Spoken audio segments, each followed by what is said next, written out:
Hello friends, अस्सलामु अलैकुम and welcome back to my channel.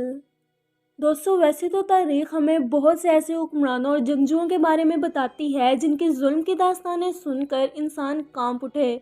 लेकिन आज जिस हुक्मरान के बारे में मैं आपको बताने जा रही हूँ, उसने अपनी ज़िंदगी का पहला कत्ल महज 13 साल की उम्र में किया था और वो नाम है चंगेज़ ख़ान।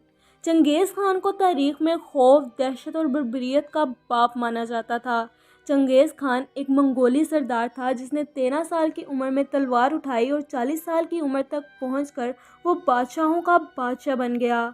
दोस्तों, आज हमें जो तारीख़ के मुताबिक बताया जाता है उसके हिसाब से चंगेज़ ख़ान एक ऐसा जालिम शख्स था जिसने अपनी ज़िंदगी में लातादाद लोगों की जान ली। जो कोई भी उसकी कामयाबी के रास्ते में रुकावट बनता था उसे वो फ़ौरन अपने रास्ते से हटा देता था, फिर चाहे वो शख्स उसका कितना ही करीबी क्यों ना हो। दोस्तों, चंगेज़ ख़ान 1168 में उन्नौन नदी के किनारे बसने वाले पोर्जुगीन नाम के एक कबीले के सरदार यसुंगाई शिफ्तैन के घर में पैदा हुआ था। इस बच्चे का नाम इसके वालिदैन ने तेमुजिन रखा था।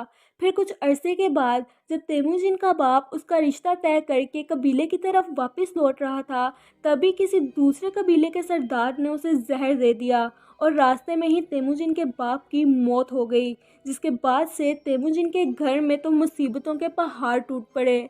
तेमुजिन के बाप की मौत के बाद सब कुछ पहले के बरक्स हो गया। जो लोग पहले उनकी कोई बात नहीं टालते थे, वही लोग उनसे मुंह फेर कर चलने लगे और हालात इतने बुरे हो गए कि कबीले के लोगों ने इन्हें कबीले से निकाल दिया और मंगोलिया के जंगलों में भूखा प्यासा जंगली जानवरों के पास छोड़ दिया।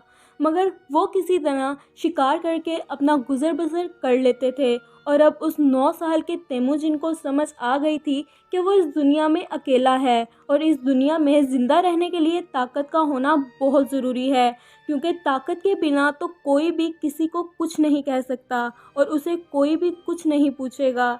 तेमुजिन का ख़ानदान अब हंसी खुशी मंगोलिया के जंगलों में अपनी ज़िंदगी गुजार रहा था, मगर इन सब में एक ऐसा शख्स भी था जो उन लोगों के लिए मुसीबत बना हुआ था और वो था तेमुजिन का बड़ा भाई बेहतार, जो कि अपने ख़ानदान के फ़ायदे से ज़्यादा अपना फ़ायदा देखता था और वो हर चीज़ में ही ज़्यादा हिस्सा लेता था और बिला वजह लड़ता रहता था।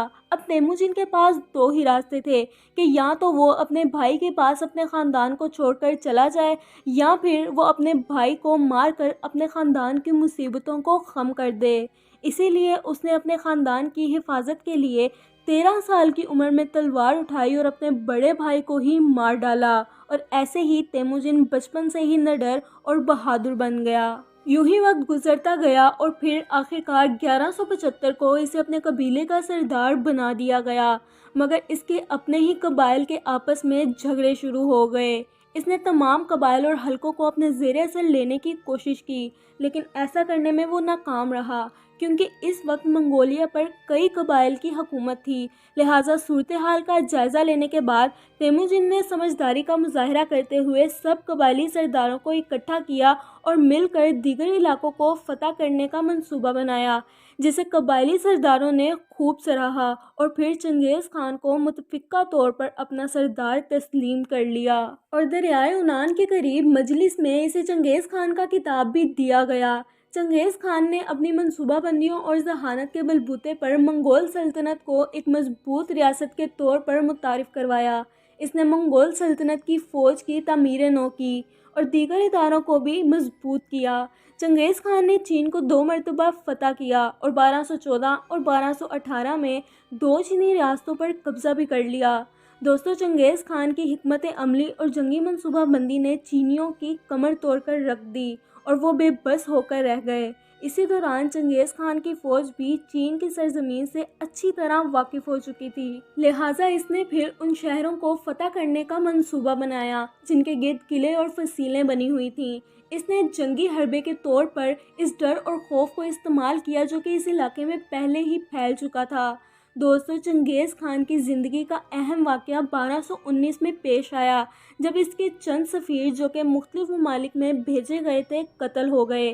चंगेज़ ख़ान ने इस वाक़े को दुनिया भर में उभारा اور اس دن وہ دنیا کو فتح کرنے کے ارادے سے نکل کھڑا ہوا۔ اسی سال اس نے شمال چین اور افغان سرحدوں کے کئی علاقے فتح کیے۔ اس کی فوج نے جنوبی روس اور شمالی ہند تک یلغار کی۔ چنگیز خان 65,000 کلومیٹر رقبے کا مالک بن گیا۔ اس کی سلطنت شمال چین سے جارجیا تک پھیلی ہوئی تھی اور اس نے اتنی بڑی سلطنت کے حصول کے لیے 84 لاکھ لوگوں کا قتل کر دیا تھا۔ اسی وجہ سے اسے تاریخ کا سفاک ترین حکمران بھی سمجھا جاتا ہے۔ دوستو، یہ ناممکن کو ممکن کرنا ہر کسی کی بات نہیں ہوتی ہے، لیکن چنگیز خان نے اسے نہ صرف ممکن کیا بلکہ ہر لحاظ سے کامیابی بھی حاصل کی۔ در حقیقت بچپن سے ہی ذہانت اور بہادری کی بدولت مشہور ہونے والے چنگیز خان نے جنگی حکمت عملی کے لیے 2 طریقے اپنائے تھے۔ سب سے پہلی چیز اس کی رفتار تھی۔ اس کے لشکر کی رفتار بہت زیادہ تیز تھی۔ وہ ایک ہفتے میں ان جگہوں پر پہنچ جاتا تھا جہاں پہنچنے میں دوسری قوموں کو مہینے لگ جاتے تھے۔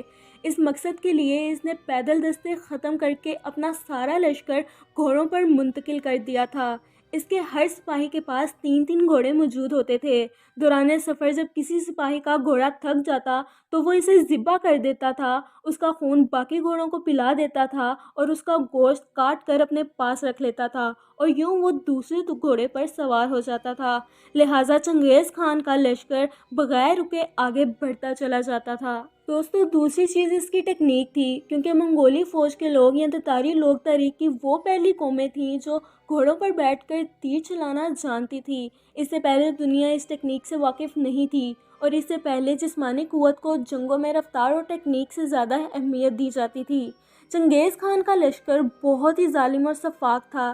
جب بھی کسی شہر یا علاقے کو یہ فتح کر لیتے تو جنگ کے دوران ہر کسی کو مار دیتے تھے اور ان کی کھوپڑیوں سے مینار بناتے تھے۔ جنگ کے دوران تمام لوگوں، بچوں، بوڑھوں، حتیٰ کہ جانوروں کو بھی قتل کر دیتے تھے اور خوب لوٹ مار مچاتے تھے۔ دوستو، چنگیز خان 18 اگست 1227 کو ایک جنگی مہم کے دوران مارا گیا تھا، جس کے بعد اس کے بیٹے نے اسے اس کے غلاموں، بیویوں اور گھوڑوں کو ذبح کر کے اس کے خزانوں کے ساتھ کسی نامعلوم جگہ پر دفن کر دیا تھا۔ یوں چنگیز خان کی قبر 800 سال تک دنیا کی نظروں سے اوجھل رہی، مگر اکتوبر 2004 میں چنگیز خان کا مقبرہ دریافت ہوا اور دنیا کو پہلی بار اس کے مال و دولت اور شان و شوکت کا اندازہ ہوا۔ دوستو، کہا جاتا ہے کہ چنگیز خان نے ہر قبائلی اور ریاستی شہزادیوں سے شادی کی اور اپنی بیوی بنایا۔ چنگیز خان کی بیویوں میں سے ایک بیوی ایسی بھی تھی جس کی خاطر اس نے اپنے ایک جگری دوست کا بھی قتل کر دیا تھا، اور یہ وہی لڑکی تھی جس سے چنگیز خان کے باپ نے اس کا رشتہ طے کیا تھا۔ دوستو، چنگیز خان کے بارے میں کہا جاتا ہے کہ وہ مسلمانوں پر بھیجا ہوا اللہ کا عذاب تھا، کیونکہ جب چنگیز خان کے کچھ آدمی تجارت کی غرض سے خوارزم کی طرف نکلے تو خوارزم کے بادشاہ الہ الدین خوارزم کے ایک وزیر نے انہیں لوٹ لیا۔ جب یہ خبر چنگیز خان تک پہنچی تو اس نے اپنا ایک اور لشکر الہ الدین خوارزم تک بھیجا کہ اسے اور اس کے لوگوں کو انصاف دیا جائے، لیکن اس نے چنگیز خان کے تمام لشکر کو مار ڈالا اور صرف ایک سپاہی کو زندہ چھوڑ کر اس کے پاس بھیجا کہ یہ رہا تمہارا انصاف۔ جب چنگیز خان کو یہ خبر ملی تو وہ 2 پہاڑوں پر چڑھ گیا اور اس نے جا کر خدا کو پکارتے ہوئے کہا کہ اے مسلمانوں کے خدا، تیرے بندوں نے مجھ پر ظلم کیا ہے، انہیں اس کا بدلہ دے۔ اور پھر جب چنگیز خان نے مسلمانوں پر حملہ کیا تو جہاد کے لیے بہت سے لوگ باہر نکلے، انہی میں کچھ اللہ والے لوگ بھی موجود تھے۔ انہوں نے جب چنگیز خان کے لشکر کو دیکھا تو اس کے پیچھے اللہ کے بھیجے ہوئے فرشتے بھی انہیں نظر آئے، جو کہ انہیں کہہ رہے تھے، اے کافروں کی جماعت، ان ظالموں کو ختم کر دو۔ دوستو، چنگیز خان ہمیشہ یہ کہا کرتا تھا کہ میں نے اپنی زندگی میں ہر دشمن کو شکست دی ہے، مگر تقدیر سے میں ہار گیا، اور یہی زندگی کی حقیقت ہے۔